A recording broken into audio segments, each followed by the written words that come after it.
저는 여러분들에게 주의 은혜와 복이 충만하기를 축복합니다.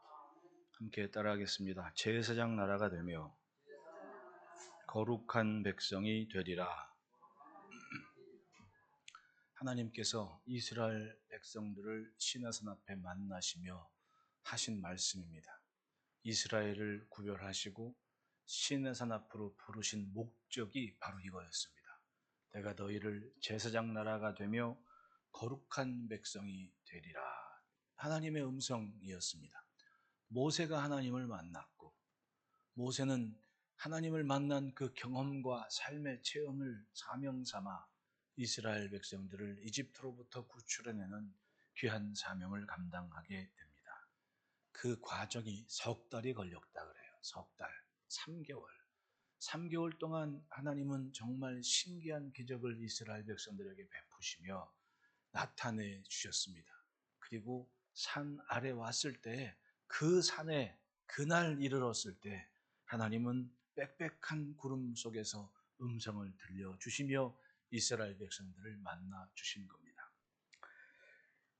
인류의 발전은 경험이라는 통로를 지나며 보편적인 문화를 이루어 갑니다. 점점 여러분, 무엇인가 물건 같은 거는 써본 사람이 이야기를 합니다. 써보니까 좋더라. 요즘 쇼 호스트들이 홈쇼핑에서 오면 써보니까 좋더라는 얘기를 어마무시하게 쏟아내고 있지 않습니까? 15분 동안 자기의 경험, 아니 어떤 사람은 1분 30초 동안 자기의 경험을 막 쏟아놓는데 그 짧은 시간에 써보니까 좋더라는 그 얘기를 듣고 수만의 엄마들이 같이 클릭을 하잖아요. 마치 이거 안 쓰면 안 될 것 같은 그런 절박함에 막 번호를 눌러서 기어이 그걸 내 집 앞에 오게 만듭니다. 써보니까 좋더라. 여러분, 이 자리에 앉아 계신 엄마들 중에 조금 연식이 되신 분들은 옛날에 집안에서 빨래할 때 빨래비누랑 하이타이가 전부였던 시절이 있지 않습니까? 그러면 엄마들은 꼭 밥 사발로 하나를 퍼봐야 빨래가 되는 줄 알아요. 그러니까 푹푹 퍼서 듬뿍듬뿍 넣어가지고 그래야 빨래가 된다. 어느 날 며느리가 시집을 왔는데 어머니 왜 그렇게 하이타이를 낭비하십니까? 라면서 캡슐 하나를 딱 집어넣는데 빨래가 되더라고요. 그러니까 엄마들이 깜짝 놀라서 지금은 이런 때가 아니구나, 퍼붓는 때가 아니구나, 요만큼도 되는구나, 경험이 써보니까 해보니까 됩니다. 그만큼 보편적인 문화가 성장을 하고 발전을 하게 되는 겁니다. 우리나라 선교 역사에서도 처음 조선을 경험한 사람들의 간곡한 외침이 먼저 예수를 믿은 감격과 기쁨과 생명의 은혜를 알고 은둔의 나라였던 곳에 발걸음을 정하고 사명을 품고 이 땅에 정착을 해서 복음을 외쳤습니다. 예, 그분들이 결국은 다 이 땅에서 죽어서 저 양아진 묘소에 묻혀 계신 분들이 대부분 그런 분들 아닙니까? 생면부지 알지도 못하고 생김새도 다르고 언어도 다른데 어찌 또 이 한글 공부해서 성경책을 들고 이 땅에 오게 되는 기가 막힌 비밀을 한번 보십시오. 예수를 경험한 그 기쁨을 자기만 갖출 수 없어서 기어이 바다를 건너 이 땅에 온 겁니다. 아펜젤로 목사님 또 언더우드 선교사 목사님 그 두 분이 동시에 제물포에 발을 디딘 이후에 그 시점에 우리나라는 세계는 굉장한 변화를 가져오는 시점에 있었음을 부인할 수 없습니다. 여러분, 요즘 영화에 F1이라는 영화가 굉장히 포뮬러 원 이런 자동차 경주 영화인데 제 친구들도 막 가족도 식구들하고 나가서 봤다 그러고 저희 아이도 가서 보고 왔다 그러고 본 사람이 많더라고요. 근데 제 아내는 깜깜한 데 앉아 있는 걸 싫어해가지고 같이 영화를 보러 안 간 지가 꽤 오래 됐습니다. 옛날에 결혼하기 전에 국도국장에서 토탈이퀄 본 거 이외에는 그렇게 영화관에 간 기억이 없어요. 근데 그게 볼만한 영화라고 다 그래요. 제가 왜 이렇게 젊은 친구들이 이 영화를 볼까 봤더니 결국은 헤리티지의 문제였습니다. 전통이 있고 자산이 있고 뭔가 기념이 되는 게 그 영화에는 담겨 있다. 여러분, F1이라는 그 경주가 따지고 보면 역사는 한 70년 이 정도밖에 안 됐다 그래요. 근데 굉장히 그 포뮬러 1 경기를 알아주는 게 세계 각국의 그 자동차 경주 있지 않습니까? 미국의 뭐 데이토나 뭐 이런 거, 이런 데서 상 받은 그 드라이버들이 다 모여가지고 F1 포뮬러 1 경기에 온다는 거예요. 그러니까 거기 나오는 자동차를 보면 그 다르잖아요. 날개가 달려 있잖아요. 그 비행기는 날개를 제대로 만들어 놔가지고 양력을 받아 공기의 저항을 딱 받으면 비행기가 뜨게 돼 있는데, 이 포뮬러 자동차 참가하는 경기 자동차는 한 대에 막 수백억 하는데 날개를 거꾸로 달아놔가지고 쫙 달리면 차가 밑으로 쭉 가라앉게 돼 있습니다. 날개가. 그게 70년뿐이 아니에요. 사실은 유럽 일대에 자동차 경주가 많았거든요. 결국은 경험이었던 거예요. 1864년에 칼 벤츠가 내연기관 딱 얹어가지고 처음에 특허를 받아가지고 자동차를 만들면서 그 이후에 파리하고 르앙이라는 지역에 135km를 달리는 자동차 경주를 처음 만들었대요. 그때 어마무시한 속도가 나가지고 사람들이 정말 두려워했다는 기록이 있는데, 그때 최고 속도가 몇인 줄 아십니까? 우승한 사람이? 그거 알면 내가 밥 사드릴게. 16km였대요. 16km. 16km. 시속 16km. 1시간에 16km 갈 정도로 안 달리는 거예요. 요즘 뭐 자전거도 달리면 시속 25km인데, 예. 근데 그때 그것이 처음 자동차 경기에, 예, 최초의 자동차 경기였다 얘기를 하죠. 그들이 여기저기 생기는데, 가만히 보면 주로 그렇게 자동차 경주에 참여하고 이런 사람들이 귀족들이었어요. 역사적으로는 귀족들이 뭔가 대단한 사명감을 가지고 진취적으로 뭐 선도하는 역할을 하지 않습니까? 예전에 자동차가 없을 때는 배 타고 바다를 건너가서 신대륙을 발견하고, 자동차가 만들어질 때는 자동차를 몰고, 그 다음 비행기가 만들어질 때는 비행기를 타고 하늘을 나르면서 전쟁에도 참여하고. 근데 전쟁이 끝난 다음에는 비행기 하늘을 탈고 나던 귀족들이 할 게 없으니까 뭘 했냐면 자동차 경주를 시작한 겁니다. 그때 유럽, 이탈리아에 지금 우리가 젊은 친구들도 잘 아는 자동차의 아주 수제 자동차의 명품이라고 하는 뭐 마세라티, 뭐 부가티, 뭐 이런 차들이 다 그때 자기 이름, 포라리 이런 사람들이 다 그때 자동차 만든 사람들이에요. 하늘 날던 사람들이 머플러 메고 이 양털이 자꾸 쓸리니까 실크 목도리를 넣게 했단 말입니다. 그러니까 이 영화에 보면 2차 대전 조종사들이 다 이 목도리 이거 실크 머플러 하고 있잖아요. 목이 쓸려서 그걸 이렇게 맸던 거예요.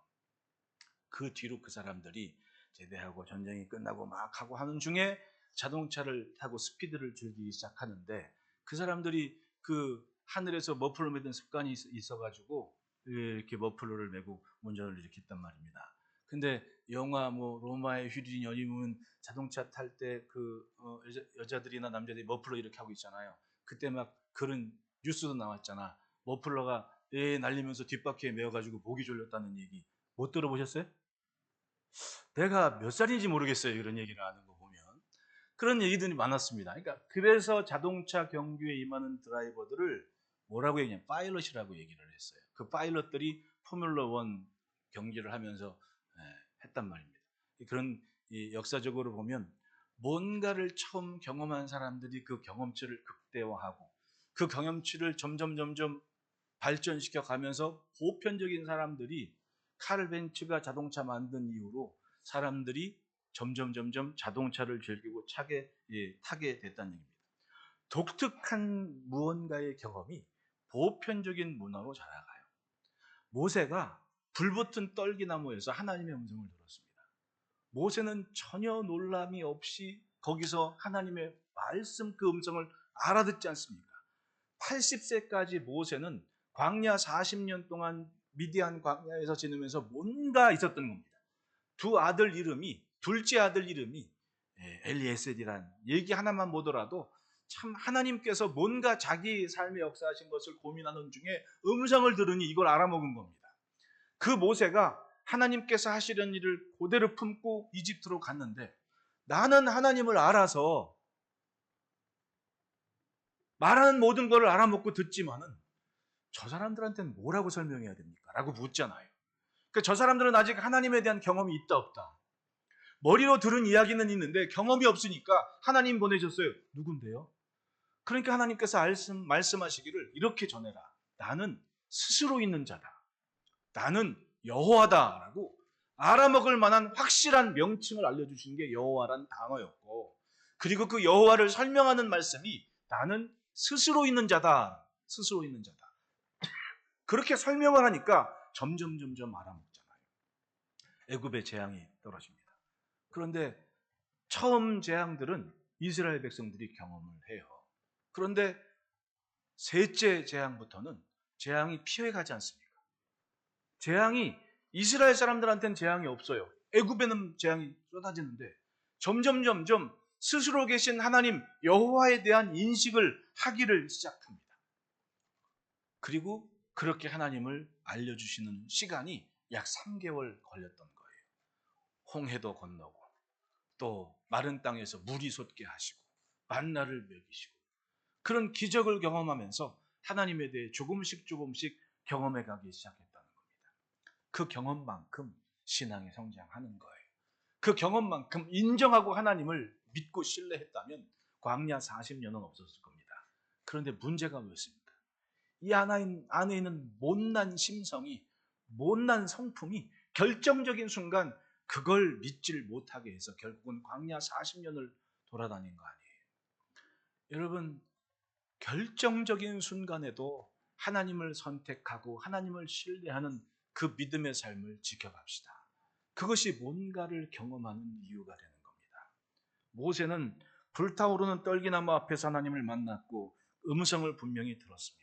그리고 하나님 말씀하시기를 출애굽기 3장 12절에 하나님이 이르시되 내가 반드시 너와 함께 있으리라. 네가 그 백성을 애굽에서 인도하여 낸 후에 너희가 이 산에서 하나님을 섬기리니 이것이 내가 너를 보낸 증거니라. 하나님께서 말씀하신 대로 애굽으로 가서 그리고 그 백성을 다시금 그 산 앞으로 왔습니다. 모세가 그렇게 한 이유가 뭐였습니까? 너희가 이 산에서 하나님을 섬기리니 이것이 내가 너를 보낸 증거니라. 자기를 만나주신 하나님 앞에 그 3개월 동안 이스라엘 백성들을 애굽에서 시내산 앞까지 인도하면서 확실한 증거가 됩니다. 하나님이 이렇게 일하신구나. 경험한 모세는 더 그 경험이 견고해졌고 모세의 경험을 전해들은 백성들은 막연하지만 그 순간 자기를 인도하신 하나님의 모습을 처음 바라보게 되는데 갑자기 산에 안개가 쫙. 여러분, 그 뜨거운 동네에 안개가 끼기 쉬울까요? 어려울까요? 안개 낄 일이 없죠. 안개가 자욱하게 낀 다음에 나팔 소리가 막 들리더라는 겁니다. 누가 불었어요? 자기들이 부른 건 아닐 거 아닙니까?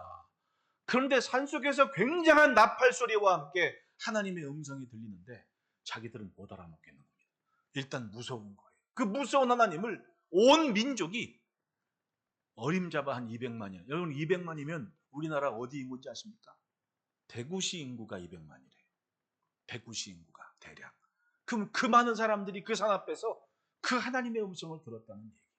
민족이 하나님을 만났습니다. 16절에 보면 셋째 날 아침에 우레와 번개와 빽빽한 구름이 산 위에 있고 나팔 소리가 매우 크게 들리니 진중에 있는 모든 백성이 다 떨더라. 처음 민족이 하나님을 만났을 때 두려워 떨었습니다. 자기들은 불지도 않는 나팔 소리가 산속에서 들리고 우레와 번개가 뻥뻥 치고 얼마나 무서웠겠습니까? 그것이 하나님을 만난. 그런데 이 시간은 어떤 시간이었습니까?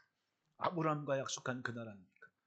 아브라함의 후손이 한 민족을 이루고 하나님 앞에 서 있는 거예요. 할렐루야.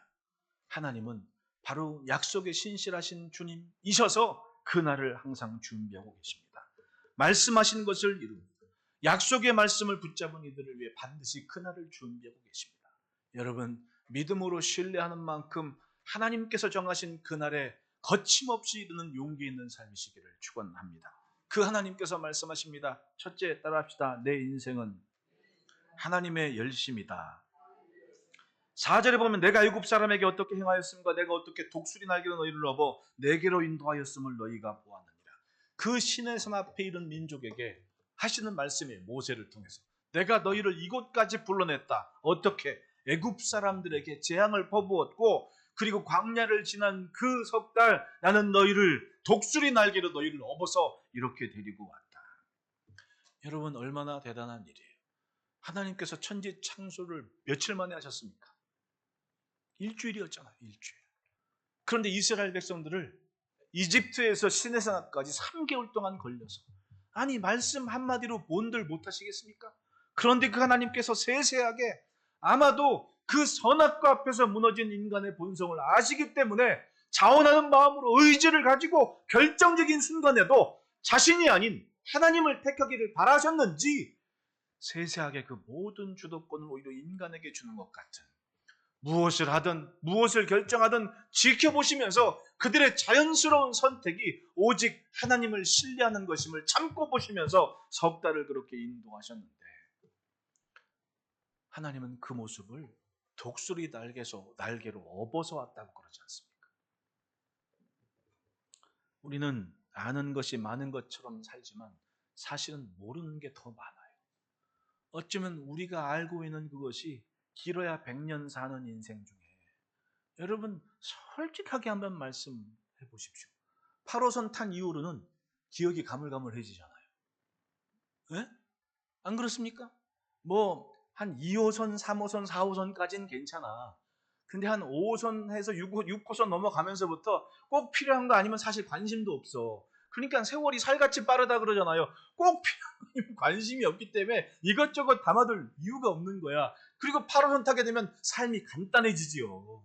네? 오직 주님만 바라보며 한 걸음 한 걸음 단호하게 걷기 때문에 붙잡는 것도 없어.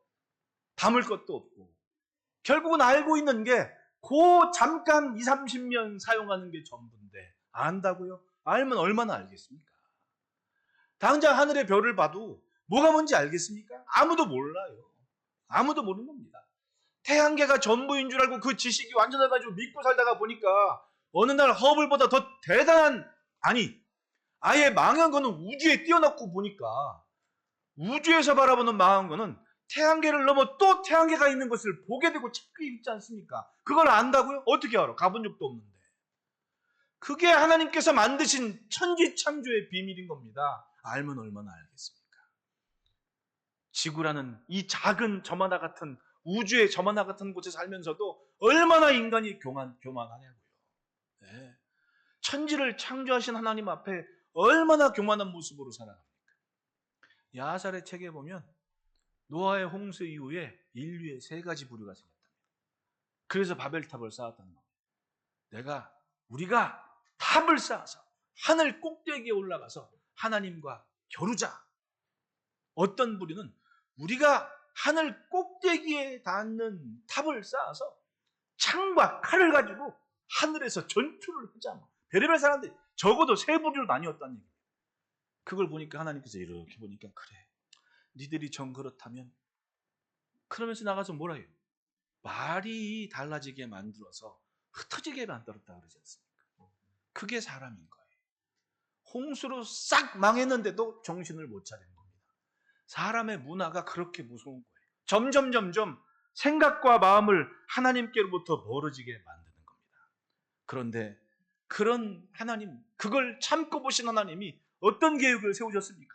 또 아브라함을 택하시고 또 아브라함의 후손을 통해서 믿음의 완전함을 이루어가는 과정 중에 한 민족이 애굽에서, 한 가문이 한 민족을 이루어서 나와서 신을 쌓는 겁니다. 하나님도 신나신 겁니다. 그래서 율법을 말씀하셨고 목적을 말씀하셨죠. 너희가 제사장 나라가 되고 거룩한 백성으로 이 땅을 사는 거야. 할렐루야. 이 모든 과정을 보십시오. 한 방에도 끝내실 수 있는 거 아닙니까? 말씀으로 세상을 창조하신 분이 뭔들 못합니까? 아니 말씀으로 애굽을 박살내신 분이, 아니 말씀 한마디로 홍수로 세상을 심판하신 분이 뭔들 못하시겠냔 말입니다. 그런데 작심하고 참고 보십니다. 내가 한 심령이라도 멸망치 않고 회개하고 나를 찾기를 바라겠다. 사도 베드로께서는 그걸 알아가지고 너희가 회개하고 돌이켜 하나님께로 이르기를 원한다는 구절을 남겨놓지 않으십니까? 대단한 거예요. 에스겔서에서 보면 어찌하여 죽고자 하느냐라고 외치면서 돌이켜 하나님을 찾기를 기다리고 계시지 않습니까?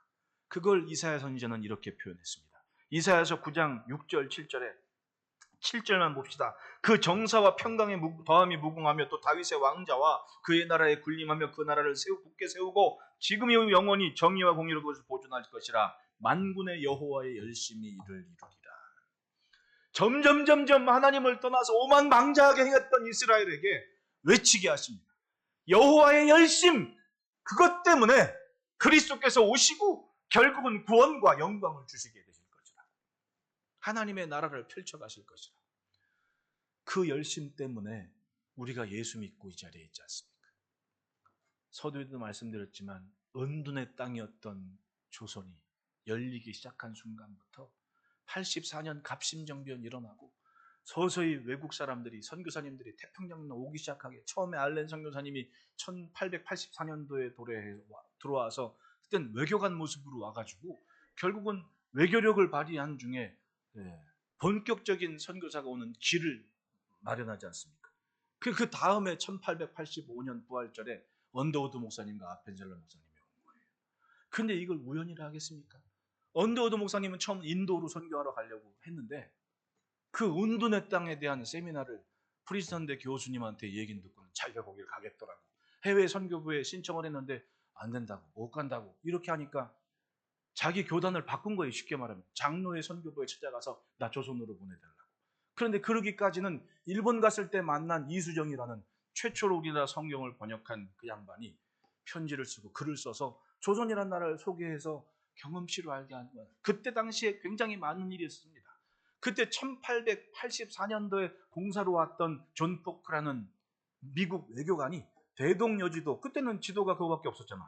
대동여지도 들고 곳곳을 다니면서 조선이라는 땅이 이렇습니다 소개해주고, 그걸 또 책을 내고, 그러니까 유럽이건 뭐 미국이건 그 책을 또 읽은 사람들이 또 이 땅을 밟고, 1894년 오스트리아 헤세 바르트라는 사람이 우리나라 다니면서, 그때 막 일본 사람들이 총칼 들고 막 오는 분위기인데 그런 분위기 속에서 우리나라를 또 여행하고 또 그걸 소개하고, 점점 문대의 땅이 이렇게 그 경험들이 돌아가면서, 근데 그걸 과연 사람 생각으로 할 만하겠냔 말입니다.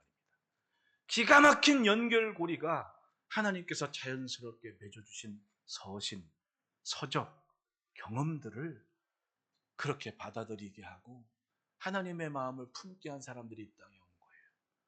그 사람들이 처음 온 사람들이 대부분 알게 보니 뭐 무슨 학장내, 손자 뭐 이러니까 그런 사람들의 인맥들이 자연스럽게 우리나라에 처음 도래한 복음에 대한 가치나 교회에 대한 위상이나 가치들이 높아질 수밖에 없었던 거예요. 왜? 그런 사람들이 와서 선교를 하니까. 그리고 막 왕 어이였던 고종 황제를 막 치료하고 그랬던 어이가 와가지고 예수님 얘기하니까 그만큼 교회에 대한 위상이 높았던 시절이 있었다는 얘기입니다. 이걸 우연이라고 하겠습니까? 하나님의 열심이었던 거예요. 우리가 예수 믿고 사는 것도 여호와의 열심이 분명히 있어요. 믿으십니까? 제가 지난주에 총회주간 전주에 그거 얘기했잖아요. 어느 날 새벽에 일어났는데 너무 안 나오는 거예요. 목이 멀쩡했던 목이, 평생 써온 목이, 그 억지로 와가지고 찬송도 하니까 찬송이 막 저만큼 아래로 막 목은 째지듯이 이게 노래가 나오는지 뭔지 억지로 해서 설교는 못하겠다고 주기도문 맞춰 기도했거든요. 기도해서 앉자마자 그런 생각했습니다. 요거 하나님께서 탁 붙잡고 계셔야 멀쩡하지, 안 그렇습니까?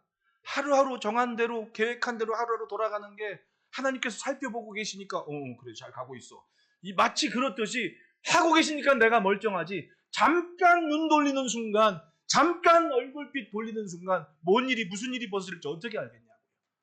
여러분, 매일매일 안전하고 매일매일 내가 정한 일과대로 사는 것이 은혜인 줄 믿으시기를 바라요. 더 크게는 그것이 바로 하나님의 열심이고 찾아오신 하나님이 나로 하여금 주님 앞에 살게 하시기 때문에 내가 여기 있는 거예요. 우리는 우리의 힘만으로 세상을 살지 않습니다. 분명히 우리의 삶에는 여호와의 열심, 하나님의 열심이 있습니다. 어렵고 힘든 시간에도, 괴로움의 골짜기를 걸어가는 시간에도, 아무도 모르는 나만의 아픔을 품고 서 있는 시간에도 하나님의 열심이 나를 만들어 가시는 겁니다. 뭐든. 그러니 여러분, 항상 주의 뜻을 품고 삽시다. 제가 참 이번 달에 읽은 책 중에 한 문장이 그거예요. 말을 하려거든 상대방의 가슴에 꽃을 심는 마음으로 하라고. 자녀들에게도 마찬가지입니다. 제가 자녀들을 교육할 때 정말 중요한 게 대화라고 생각해요. 우리 아빠들하고 가끔 운동할 때도 그런 얘기도 하고 강조하는 게 그거예요. 어려서부터 대화를 많이 하라는 겁니다. 대화를 많이. 아무리 힘들어도 아이들의 가슴에 꽃을 심는 분도 대화를 하지 않으면 시절이 지나가잖아요. 모든 가장들이 집안의 모세가 돼요. 왜 모세가 되는지 알아요? 신앙적인 권위를 갖고 모세가 되면 다행이지. 홍해를 가르는 모세가 돼버리는 거예요. 아빠가 퇴근해서 집에 딱 들어온 순간 모여서 옹기종기 얘기했던 식구들이 전부 자기 방으로 뿔뿔이 흩어져. 모세지, 모세. 왜냐하면 대화가 안 되는 거예요, 대화가. 언젠가부터 단련되고 하나의 기준 딱 정해놓고 했어 안 했어 이렇게 돼버리니까 이건 대화가 아니잖아요. 어떤 일이 있었니? 무슨 일이 있었니? 학교는 재밌었니? 그렇게 뭔가 눈높이를 맞추는 다 엄청 잘못한 것 같은데 아빠도 그랬어. 이 한마디 해보십시오.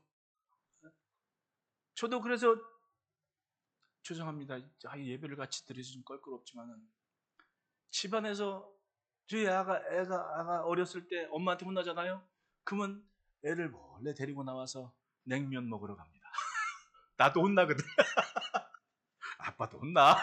그래서 같이 냉면 먹으면서 얘기해. 지금도 그 얘기를 해요. 우리 아들이. 지금도. 그러니까 가끔 냉면하고 수육 먹고 싶다고 얘기하는 게 뭔가 가슴이 꿀꿀할 때 그 경험 때문에 그 자리를 생각을 하는 거예요. 재밌잖아요. 뭔가 대화를 하면서 나도 그래. 이런 공감이 됐을 때 대화가 되는 거지. 딱 하나 정해놓고 했어 안 했어. 무슨 대화가 되겠냐고. 학원 가도 그러고 학교 가도 그러고 다 똑같은 얘기만 하고 있는데 꽃을 심는 마음으로 대화가 될 때 뭔가 되는 거예요. 여러분 하나님께서 인간을 바라보실 때 그 미래의 비전 가지고 얼마나 많은 말씀을 하십니까? 듣든지 안 듣든지 너는 일단 외치기만 하라고. 나머지는 내가 할 테니까. 그러니까 당장에 끝낼 수 있어도 왜? 천지창조가 일주일이었는데 천국을 완성하는 것도 단번에 할 수 있는데 지켜보잖아요. 뿌리고 외치고 전하게 하시면서 왜? 그것이 바로 하나님의 열심인 겁니다. 여호와의 열심이 나를 이 땅하고 세상을 지탱하면서 나를 만들어 가시는 거예요. 여러분 매일 여호와의 열심을 신뢰하며 감사합시다. 둘째로는 따라합시다. 뜻을 정한 후에 역사가 시작된다. 1절 2절에 이스라엘 자손이 애굽 땅을 떠난 지 3개월이 되는 날 그들이 시내 광야에 이르는데 그들이 르비딤을 떠나 시내 광야에 이르러 그 광야의 장막을 치되 이스라엘이 거기 산 앞에서 장막을 치니라. 르비딤에서 어떤 일이 있었습니까? 목마르다고 막 난리 쳐가지고는 하나님께서 물을 터뜨리는 샘이 르비딤에 생긴, 그래서 르비딤 아닙니까? 하나님과 싸운 거예요, 자기들이. 그건 뭐 나타나서 싸운 게 아니라 말씀을 거역한 상황이었거든요. 신뢰하고 믿지 않은 결과가 결국은 하나님과 싸운 거예요. 버젓이 하나님의 열심히 이끌어 가는데 그걸 못 믿어서 기도하지 않고 싸움질을 하더라는 거예요. 모세를 원망하고. 그리고는 시내산까지 이르렀습니다. 그 석 달의 과정을 보십시오. 처음으로 돌아가 보면 가겠습니다라고 외친 이후로 이스라엘 진영에는 재앙이 없었다 그래요. 그건 뭡니까? 같이 사는 것 같아도 결정적인 순간 세상은 어차피 나뉘어지게 돼 있는 거예요. 하나님은 보편적인 신이 아닙니다. 절에 가도 있고 성당 가도 있고 그런 하나님이 아니라니까요. 하나님은 확실한 정체성을 요구하시는 시점이 있습니다. 너 애굽 사람이냐 아니면 이스라엘이냐. 말씀에 대한 반응이 그 확실한 기준이 돼서 하나님의 말씀을 신뢰한 순간 모든 재앙은 비켜가고 결정적인 순간 애굽 온 천하가 처음 난 것이 다 죽는 그 시절에 내 집만 멀쩡한 거예요. 할렐루야. 그건 내가 주를 신뢰하며 믿음으로 갑니다라는 결정을 한 순간 주어지는 하나님의 은혜요 복이었던 겁니다. 그렇게 시작된 3개월 얼마나 놀랍습니까?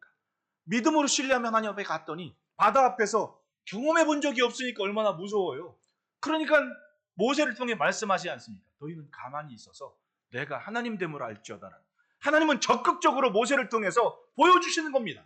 이렇게 이루어지는 자연 현상이 뭔가 달라질 때가 두고 봐 하고 났는데 바다에 길이 생기는 겁니다. 놀랍잖아요. 내가 하나님 됨을 알지어다. 왜 보여주시는 겁니다. 깨닫게 하시고 알게 해주시는 거예요. 하나님이 어떤 분인지 경험치를 넓혀주시지 않습니까? 그러니까 믿으면 믿을수록 견고해지고 바람에도 흔들지 않고 결정적인 순간에도 지킬 게 뭔지 아는 이유가 뭐예요? 말씀을 듣고 경험한 사람의 이야기를 듣고 하다 보니 점점 신앙의 깊이 뿌리를 내리며 살 수 있게 되는 겁니다.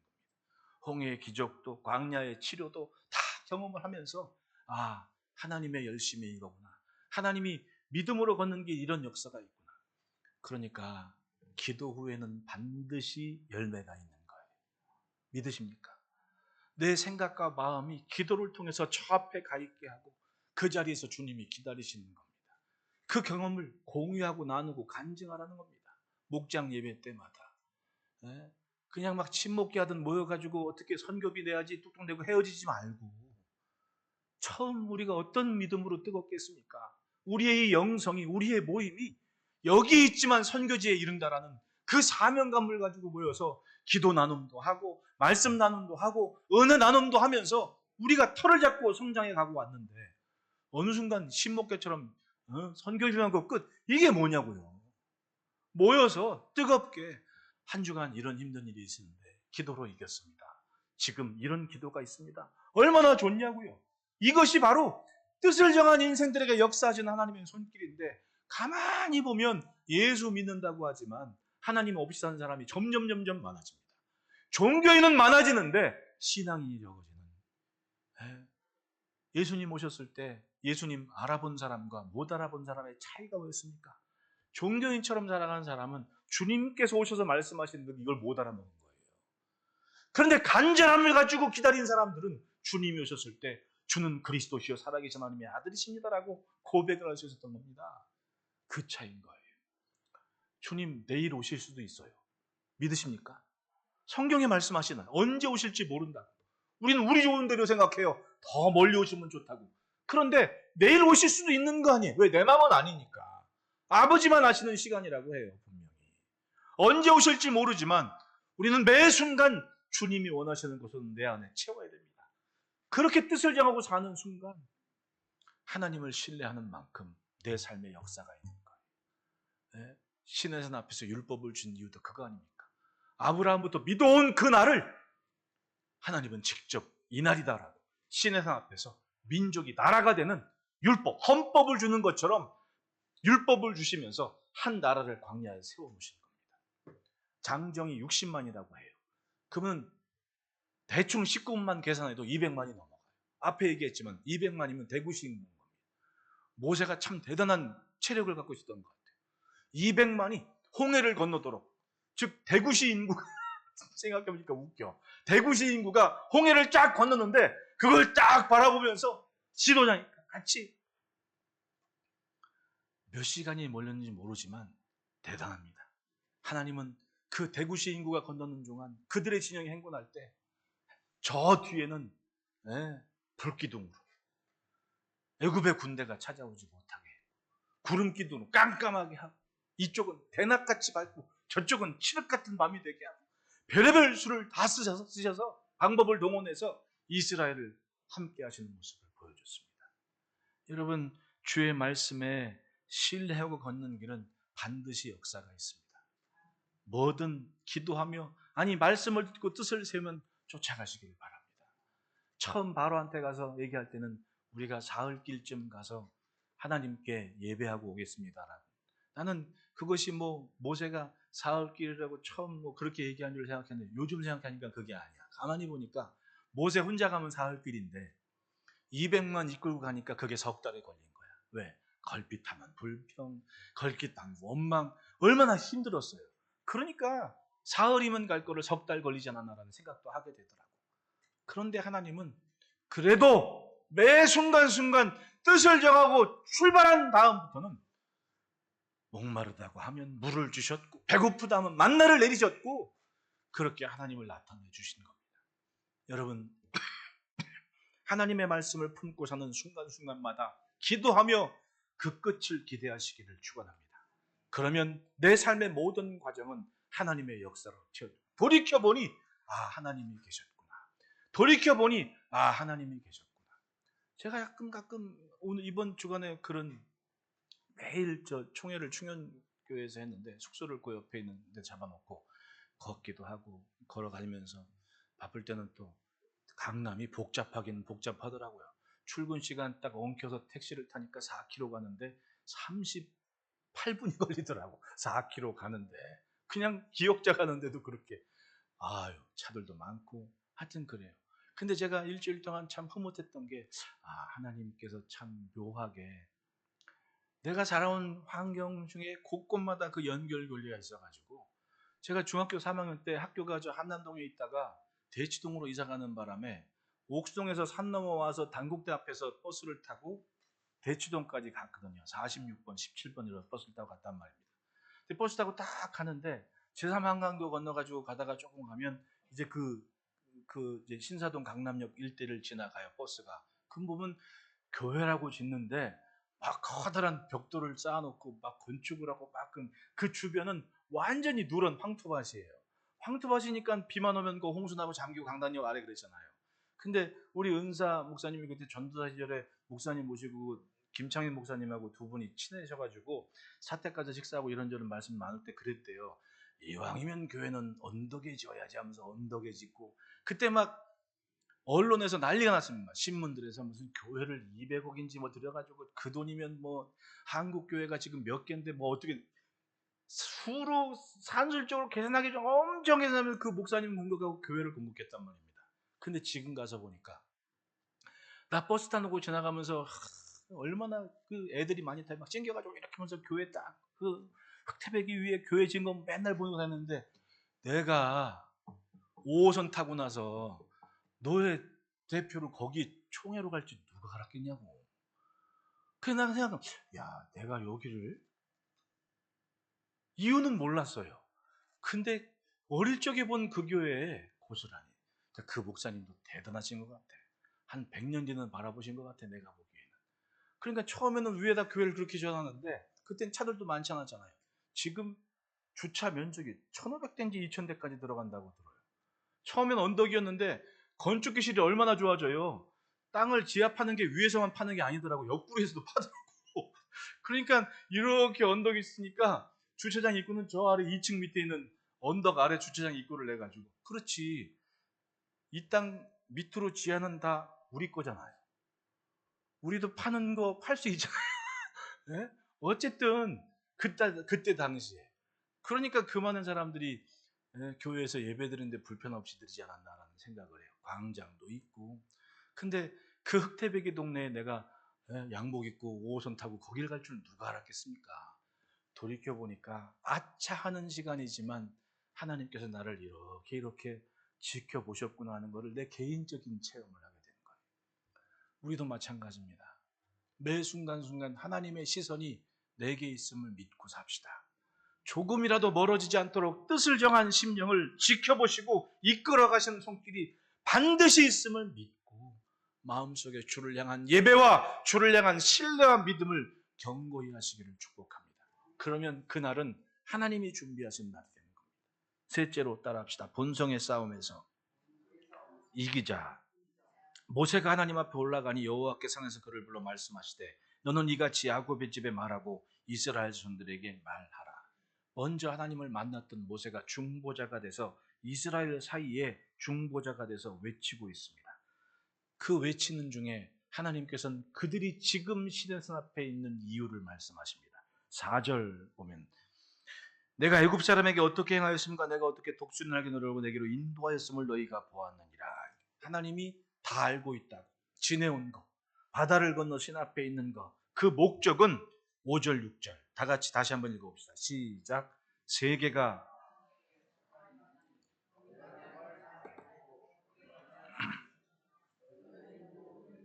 내 소유가 되겠고 너희가 내게 대하여 거룩한 백성이 되리라. 너는 이 말을 이스라엘 손에게 하나님께서 직접 다스리는 나라라고 천명을 하신 겁니다. 백성들 앞에. 너희는 내가 다스린다. 너희는 내 백성이다. 세상을 향하여는 제사장 나라고 나에 대해 거룩한 백성으로 이 땅을 살게 될 것이다. 이것이 시작이었던 거예요. 나를 사용하시는 주님, 이스라엘을 사용하시는 주님, 그것을 믿고 따라가는 만큼은 하나님의 손길이 되어 이 땅을 사는 겁니다. 여러분, 우리를 보십시오. 이 땅에 하나님의 것을 말할 수 있는 내 관계에 어쩌면 유일한 통로일 수 있습니다. 아니면 하나님에 대해 몰라요. 모르는 사람이 더 많습니다. 아직도 모르는 사람은 더 많아요. 아직도.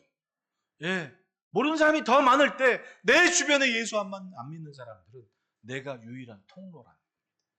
하나님은 그래서 제사장으로서 그리고 거룩한 백성으로서 우리의 삶을 지금도 사용하시는 겁니다. 우리 보십시오. 그렇게 힘겨운 때 이 작은 나라에 뿌려진 복음의 씨앗들이 지금은 굉장한 선교의 원동력으로 세상을 향해 연결고리가 되어가고 있지 않습니까? 저 게시판에 보면 지금도 세계 각국에 있는 선교사님들이 소식을 전해요. 이랬습니다. 얼마나 신나는 얘기입니까? 어쩌면 우리의 연결고리를 지금도 여전히 하나님은 뜨겁게 사용하시는 증거가 바로 저 편지들인 거예요. 여러분, 매 순간 주님 없이 살지 말고 순간순간마다 나와 주님 사이에 갈등할 때 먼저 주를 선택하시기를 축원합니다. 작게는 맞아요. 잠이 쏟아지는 이때 저는 지금도 매일 새벽마다 영적인 전쟁을 합니다. 일어나야 되냐 말아야 되냐. 창피하게도 그래요. 목사인데도 그래요. 얼마나 창피해요. 그런데도 여전히 나는 할 수 있는 것, 할 수 없는 것 분명합니다. 그런데 하나님을 위해서라면 할 수 없는 것 같지만은 하겠습니다는 용기도 필요한 거 아닙니까? 그게 바로 본성과의 싸움인 겁니다. 내 본성은 어떻게 하면 멀어질까, 어떻게 하면 자유로울까 하지만은 하나님을 위해서 조금 더 나 자신을 얽매이고 제한하면서 하나님께로 향한 선택을 할 수 있는 거 아닙니까? 그것이 예배고 성전에 오른 우리의 발걸음인 겁니다. 여러분, 말씀하시는 이유가 뭘까요? 여전히 내 안에 나와의 싸움 아닙니까? 신앙은 결국 나와의 싸움일 거예요. 그 나와의 싸움에서 이기기를 원하시는 겁니다. 그래서 지속적으로 말씀합니다. 솔직히 예수 믿은 지 석 달 지나면 알만한 건 다 알아요. 그 다음 1년 몇 년 지나면 성경 한 권 처음 듣고 다 읽은 다음에 다 아는 얘기입니다. 모르는 얘기입니까? 다 알아요. 하지만 그 이후로 사는 거 보십시오. 마치 소가 되새김질 계속 반복하고 되새김질 하면서 나 자신을 다잡는 이유가 뭡니까? 여전히 나는 불완전하지만 완전하신 하나님이 내게 완전을 주신다는 그 믿음이 한 걸음 한 걸음 순종하며 더 주님께 가까이 가도록 하시는 거예요. 마주보고 인사합시다. 멀어지지 맙시다. 우리의 삶은 정말 중요합니다. 하나님이 보시는 것을 우리의 삶을 통해 지금도 펼쳐가시는 거예요. 창세기 26장 4절에 보면 처음 아브라함과 한 약속을 보십시오. 내 자손을 하늘의 별과 같이 번성하게 하며 이 모든 땅을 내 자손에게 주리니 내 자손으로 말미암아 천하 만민이 복을 받으리라. 창세기 28장 14절에 이삭에게 말씀하죠. 내 자손이 땅에 티끌같이 내가 서쪽과 동쪽 북쪽과 남쪽으로 퍼져나갈지며 땅의 모든 족속이 너와 내 자손으로 말미암아 복을 받으리라. 얼마나 힘들었을까요? 자기 자신을 맞추기에. 처음에 아브라함도 그 하나님을 인정할 수 없어 듣긴 들었는데 도대체 하나님이 어떤 분일까? 라고 묵상을 했대요. 그리고 이렇게 딱 보는데 태양이 불쑥 쏟아오면서 온 땅에 밟아지니까 저 태양이 하나님이구나 라고 생각했던 적이 있대요. 근데 가만히 보니까 어떻게 돼? 태양이 떴다가 지더라는 거예요. 하나님이 아닌 것 같은데? 그리고 달이 뜨더라는 겁니다. 달과 별을 계속 보면, 그러니까 너 저 달 봐라, 저 별 봐라, 괜히 나온 얘기가 아니었더라고. 가만히 보니까. 그러니까 이렇게 보다가 이것들이 하나님 일리가 없다. 있다가 사라지고 없다가 있고 이건 하나님이 아니다. 이것들을 만드시고 창조하신 손길이 바로 하나님이시다 라고 점점 하나님께로 향한 생각을 넓혀가더라는 겁니다. 그게 믿음이 돼버린 거예요. 보편적인 사람들이 저 태양이 하나님이라고 섬긴 그때 조금 더 하나님을 생각하고 조금 더 묵상하니까 점점 그 믿음이 깊어지고 뿌리가 내리면서 지금 우리는 안 그럴까요? 조금 더 하나님을 생각하면서 조금 더 하나님의 손길을 신뢰하면 없는 것 같은 하나님이 있는 것처럼 믿어지고 여겨지면서 우리의 믿음이 견고해지는 거 아닙니까? 그 순간 내 본성과의 싸움에서 이기는 거예요. 하지 말라는 건 안 해도 되는 그런 지혜로운 자리에 있는 거 아닙니까? 애들 키울 때 하지 말라면 꼭 하지 말라는 거 하는 애들 있다니까요. 그러다 다치고. 저 뒤에 앉아있는 지훈이도 그런, 너 밥솥 이렇게 칙할 때 손 대면 안 돼. 그런데 그게 맨날 칙칙하니까 한 번은 대고 싶거든. 됐다간 화상 있고. 근데 애들 다 그래요. 애들 어른이 안 그렇습니까? 어른도 하지 말라는 건 꼭 해봐야 직성이 풀리고. 근데 생각을 조금 바꿔서 하지 말라는 건 안 하면 되는구나. 하라는 건 뭘까? 성경을 봐야지. 그러면서 점점 하나님께서 원하는 걸 맞춰가는 그 순간에 우린 그날에 있는 거예요. 아쉽게도 이스라엘은 시내산 앞에서 바로 가나안에 갈 수 있었는데 그 석 달 이후에 시절이 40년이 지나지 않습니까? 왜? 본성과의 싸움에서 항상 무너진 거예요. 하나님이 하시는 일을 믿고 하나님께 맞춰 걸읍시다. 그러면 제사장 나라가 되며 거룩한 백성이 되리라는 그 말씀 그대로 의미 있고 그리고 생명이 되는 삶을 우리는 매일 살아가게 될 겁니다. 관계에서 승리하고 본성의 싸움에서 이기며 하나님의 뜻대로 서는 발걸음과 신앙의 명가이시기를 축복합니다. 기도하겠습니다.